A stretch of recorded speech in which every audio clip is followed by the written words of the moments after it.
my channel.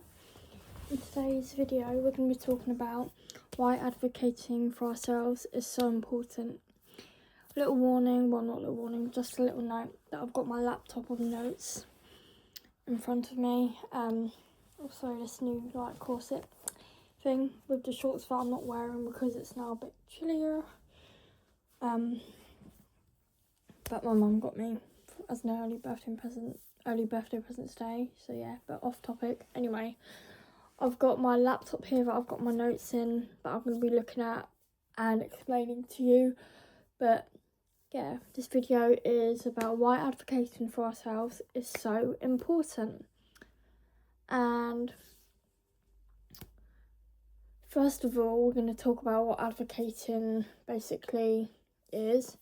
So advocating for ourselves is basically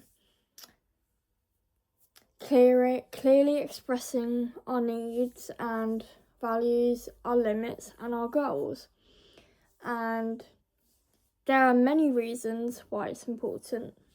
Number one, it protects your needs and boundaries. If you don't speak up about what you feel, how you're feeling or what you need, other people may unknowingly cross your boundaries without them knowing it. Because if you don't tell other people your boundaries, they could accidentally cross it. And if you don't want them to accidentally cross it, you need to advocate for yourself, speak up, set your limits, set your boundaries, and then speak up when someone has broken it. But if you don't speak up, how is that person going to know the boundary? And yeah, that could end badly for both of you, because you're going to be like, oh, why did you do this? And the other person's going to be like, oh, well, you didn't tell me not to do this, for example. And then it's going to end in a big commotion, which we all do not want. It also self-advocacy also helps ensure your time, your energy and your well-being are respected. Yes, that is true, I agree with that. Number two, it builds confidence and self-respect for yourself.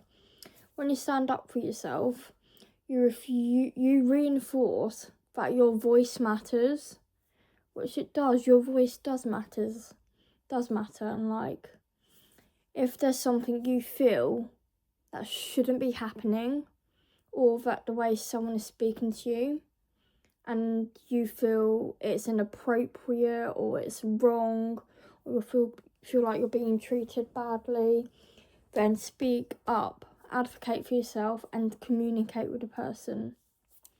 This is something I have struggled with for so long. I've struggled to speak up about how I'm feeling, how a certain person has made me feel. I've struggled for a very long time with this, and now I am slowly but surely learning this. And over time, you speaking up, voicing your concerns, literally makes your confidence 10 times stronger. It boosts your confidence, it aids your confidence. It's a little booster for your confidence, shall I say. And it can help you trust your own judgment as well, which is also another thing. 3, this one I cannot justify enough. This is one I have made mistakes so many times. It improves communication and relationships. This was so, with me, I am not very good at communicating or telling people how they've made me feel, because I don't want to upset that person. And I have let myself be walked over so many blooming times and literally stamped on so many times, all because I was too scared to stand up for myself or lose the person. But now it's completely different. I will not take no crap from anyone, and neither should you. If you feel like something's wrong or someone's upset you, speak up, communicate. Another important thing I would like to add is that healthy relationships rely on communication. Now, I am not a relationship expert, but I'm pretty sure it's common sense that healthy relationships rely on communication, and communication is definitely something I can improve on, but I'm getting better slowly. Slowly but surely. Yeah.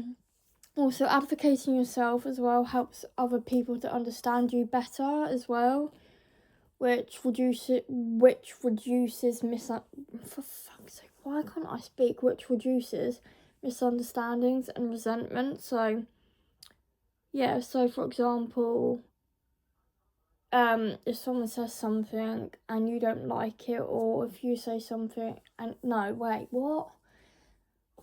My brain fog today is bad. Like, I'm not even gonna cut this out because I can't be asked.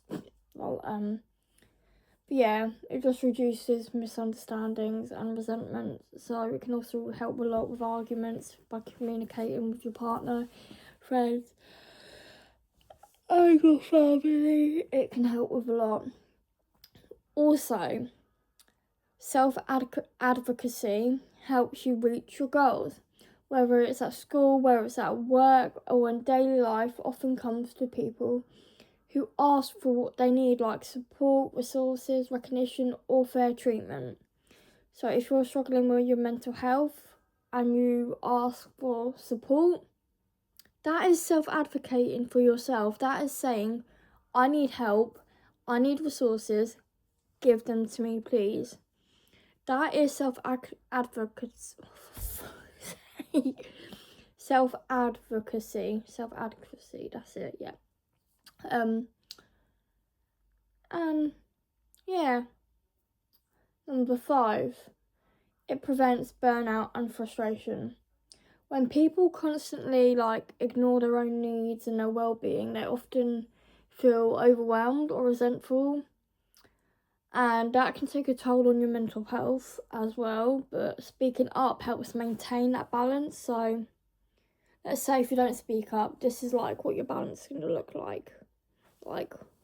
Not balanced at all, but if you speak up, this is what your balance is going to look like, which is a healthy balance to have. And you're not going to feel overwhelmed. You're going to feel like, right, I've set these boundaries, I've spoken up, there's nothing more I can do, I'm okay. Yeah. Number 6, it encourages fairness and respect. So when individuals or you advocate, when you advocate for yourself, it also helps create healthier environments where everyone feels more comfortable speaking up, which is amazing, which is what we want. No one should feel feel anxious to speak up. You want to feel safe being able to speak up. I'm not sure if I can give any examples to that, but basically, if you it's hard to explain. If you advocate for yourself and there's other people in the room, for example, it encourages other people to speak up for themselves, to not feel scared, if that makes sense. I'm not sure if that's right, but that's how I see it. But basically, in easier terms, for God's sake, Amanda, self-advocacy is important because it ensures your needs are heard, listened to, your boundaries are respected, and you have a stronger role in shaping your own life. And yeah, that is very true. I've got some more notes. Here, if I scroll down, just typing something at the moment. Just need to add a little note. And now we're going to talk about a lot of people struggle with self-advocacy, and there's multiple reasons. The first one is fear of conflict, which I struggled with. I always got scared of starting an argument or losing that person, or cause tension, and it can make, it's not nice. It's not a nice feeling to have, and especially when you're trying to communicate your needs or your feelings to someone and you feel like they're not listening, and it just makes you feel like you can't speak up, which is not fair. At the end of the day, it's not fair. Everyone has a right to speak up about how they're feeling, and everyone has a right to advocate for themselves, which I encourage. I encourage all the way. And fear of rejection or judgment, which I completely understand, which is another thing I personally struggled with as well. Low self-confidence, that is also another reason why, and that is another reason with me. My confidence was pretty crap, but I'm getting there. And I feel like posting on YouTube, where lots of people can see, even though my channel's quite small at the moment, is quite a big thing and is helping my confidence. People pleasing, number 4, people pleasing. I am / was such a bloody people pleaser. Like, I wanted to make other people happy. I wanted to prioritise other people over myself. And again, lots of people struggle with these, like people pleasing, low self-confidence, fear of conflict, fear of rejection or judgment. And it's not just me who struggles with it, many other people do as well. Number 5, past negative experiences.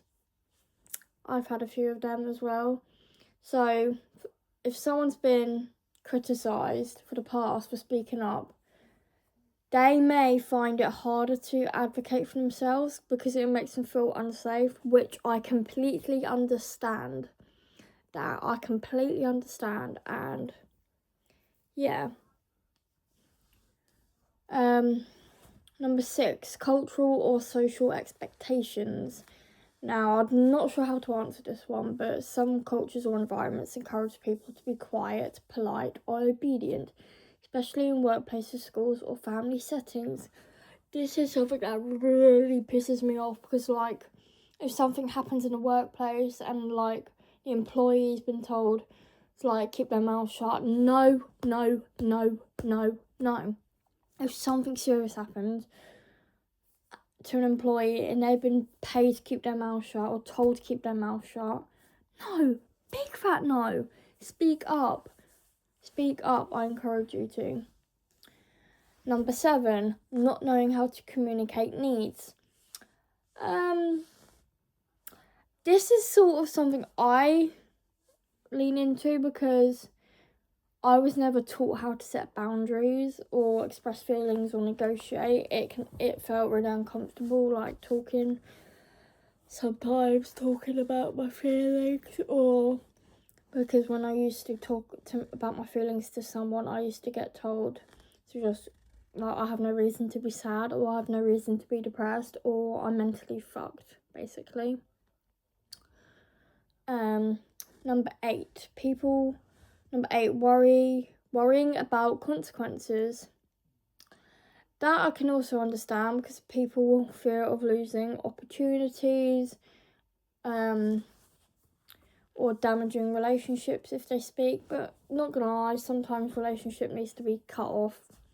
If that person is toxic to you and they're bringing nothing to the table but pain, making you so unhappy, then cut ties with them. And I'm going to say this now, it is so bloody hard to do so. It took me 2 years to dump my boyfriend. It took me 2 years to get rid of him.